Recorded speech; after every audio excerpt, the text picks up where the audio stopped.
Polynomials. ठीक है बच्चों, आपको पता होगा पॉलिनोमियल्स कैसा चैप्टर है जिसमें हमें पूरा एल्जेब्रिक चैप्टर है, टोटल एल्जेब्रा है इस चैप्टर में। इसमें हम अपना आइडेंटिटीज पढ़ेंगे, इक्वेशंस के बारे में पढ़ेंगे, इक्वेशंस के क्या टाइप होते हैं, कैसे उसको आइडेंटिटी करते हैं कि वो क्वाड्रेटिक है कि वो क्यूबिक है। ठीक है, इक्वेशंस कौन सी हैं, मोनोमियल है, बायनोमियल है, ट्राइनोमियल है, आज हम इन सबको पढ़ते हैं। ठीक है बच्चों, तो इधर ध्यान दो जरा बोर्ड पे। जैसा हम पढ़ते हैं पॉलिनोमियल्स, बेटा पॉलिनोमियल्स जो होती है ना, पॉलिनोमियल्स बेसिकली एक इक्वेशन होती है। क्या होती है? इक्वेशंस होती हैं। इक्वेशंस हमारे पास बच्चों 4 टाइप की होती हैं। ठीक है, 4 टाइप की होती है। फर्स्ट होती है हमारे पास मोनोमियल, सेकंड होती है बच्चों बायनोमियल,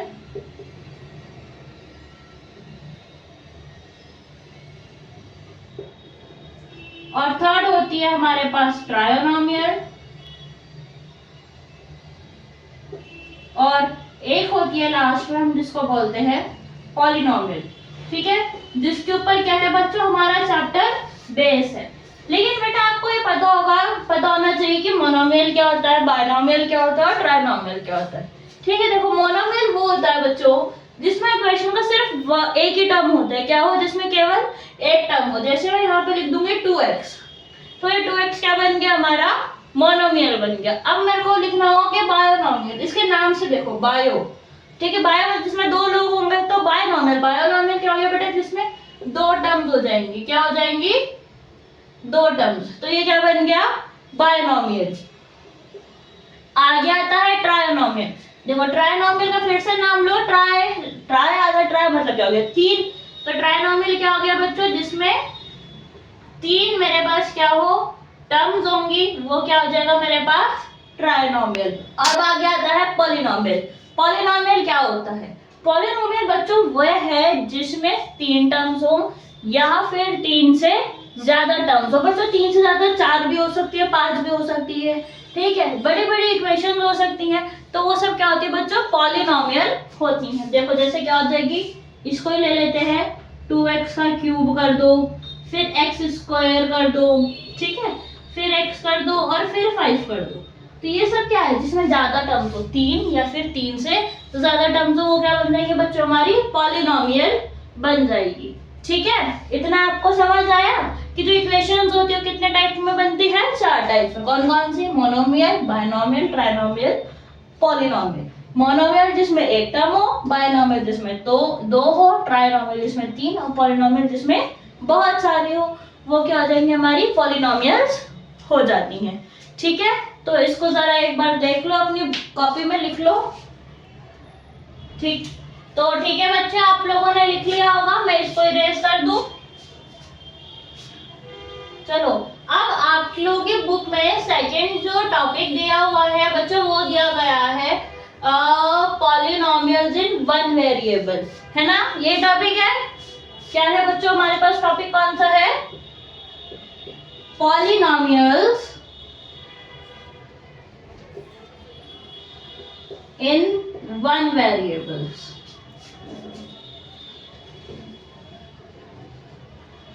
ठीक है, अब देखो 1 वेरिएबल, पॉलिनोमियल तो मैं समझ आ गई कि क्या है। अब इसमें क्या आया? एक नया वर्ड वेरिएबल आया। ठीक है, आप लोगों ने 8th में भी पढ़ा होगा मेरे ख्याल से वेरिएबल्स के बारे में, 2x 3x 4x, है ना, 3y 4y। अब ये क्या होता है देखो, अब जैसे मैंने मान लो कोई इक्वेशन लिखी, फॉर एग्जांपल 2x स्क्वायर कर देते इसको, 3x + 5। ठीक है, अब आपको इसमें दिख रहा होगा कि मैंने केवल यहाँ पे x का यूज करा है, इधर भी x है और इधर भी x है। इसका मतलब ये हुआ कि इक्वेशन में क्या हो बच्चों, किसी भी इक्वेशन हो और उसमें हमारे पास ये सेम अल्फाबेट्स यूज करे जाते हैं। अल्फाबेट्स बोलते हैं ना, स्मॉल लेटर्स अल्फाबेट्स। ठीक है, अगर ये यूज करे जा रहे हैं और सब क्या हो? सेम हो, पूरी इक्वेशन क्या हो हमारी? सेम हो, तो बच्चों वो क्या हो जाता है? हमारा पॉलिनोमियल इन 1 वेरिएबल। ठीक है, अब इसको अगर मैं ऐसे लिख दूं 2x + 3y + 4z, है ना, तो बच्चों ये क्या हो गया? ये डिफरेंट वेरिएबल्स हो गए। देखे, सेम तो नहीं है ना, x अलग y अलग z अलग, तो ये 1 वेरिएबल में नहीं काउंट होगा। 1 वेरिएबल में कौन सा काउंट होता है? जिसमें केवल क्या हो? एक ही अल्फाबेट रहता है। ठीक है,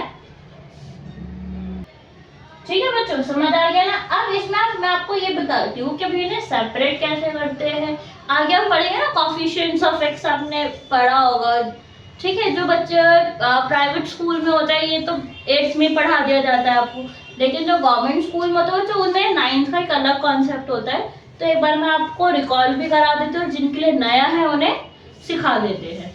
ठीक है बच्चों, देखो अब हमारे पास क्या होता है ना कि 3 पार्ट्स में डिवाइड होता है। देखो क्या होता है, पहले हमारे पास होती है टर्म्स। ठीक है बच्चों, फिर क्या होते हैं हमारे पास कोफिशिएंट्स। ठीक है, फिर हमारे पास होते हैं नंबर। ठीक है, जैसे ठीक है बच्चों, अब हमारे पास क्या होते हैं, जो भी इक्वेशंस होती है ना 3 पार्ट्स में डिवाइड होती है। कौन कौन सी? टर्म्स, कोफिशिएंट और नंबर। ठीक है, अब देखो जैसे मैंने मान लो, आप एक इमेजिन करो कि मैंने एक इक्वेशन लिखी है। क्या है ये?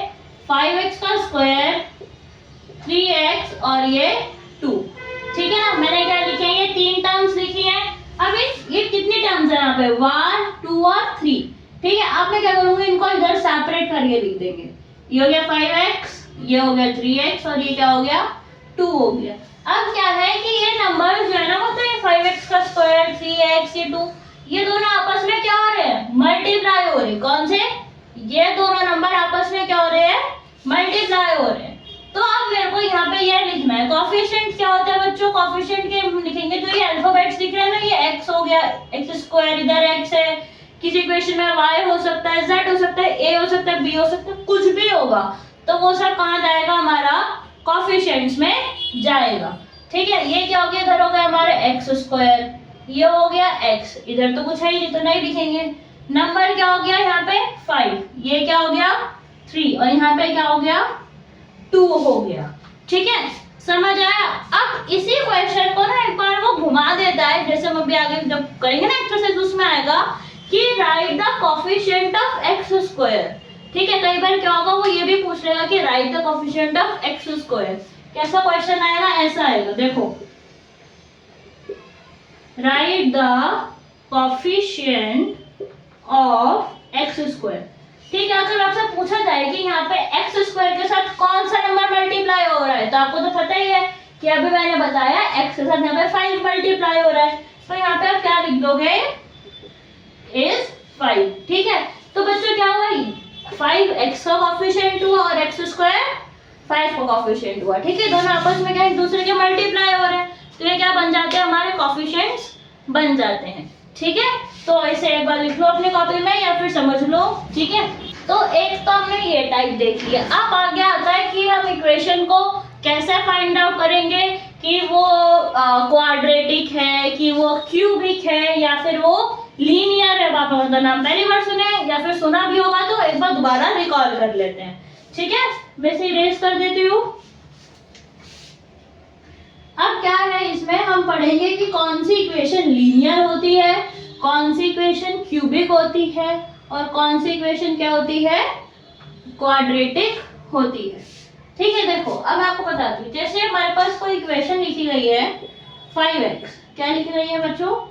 5x + 2। अब जिस भी इक्वेशन में, क्या सुनो ध्यान से, जिस भी इक्वेशन में हमारे पास यहाँ पे कोई भी डिग्री तो कोई भी पावर नहीं होती, तो वो कौन सी इक्वेशन होती है हमारे पास बच्चों? उस इक्वेशन को कहते हैं हम लीनियर इक्वेशन। क्या कहते हैं उसे? हम लीनियर इक्वेशन कहते हैं। ठीक है, अब अगर हमारे पास कुछ ऐसा इक्वेशन है 5x का स्क्वायर + 2।